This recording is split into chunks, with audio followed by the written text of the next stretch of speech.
Now here's something. Remember this? Remember this? This, you can save this and you can unlock the door.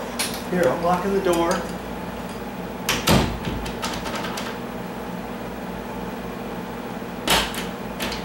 Now I just unlocked it. Because I took this and there's a pinhole right in the middle of that. Did you know that? So I push it, it's locked. I just take this, put it in there, and push on it. All I'm doing is popping that out on the other side and it's unlocked, okay? One more time, it's locked. Push on it and it's unlocked. There. And now see, on this here, if you want, now that's on the master bedroom door. So you can take it and you can put it up above the door, up here. See?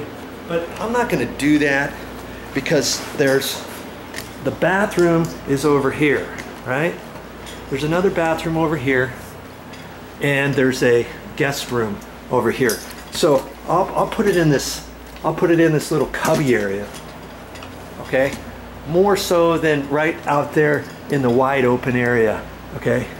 And I'll pick a strategic location, and I like to try to put it up into the corner, the inside corner or something, and I put it right up in there like that, okay? And there's a hole on the back side of the trim right there, so I can kind of just set it in there and somebody can take it and pull it out like that, okay? So next time somebody gets locked out of the bathroom, they reach up there and grab that. That's what that's for. Maui, baby. Wish you were here, but because you're not, I'm bringing it to you with these videos. Well, that's all I got for this time, but I'll be back with more videos.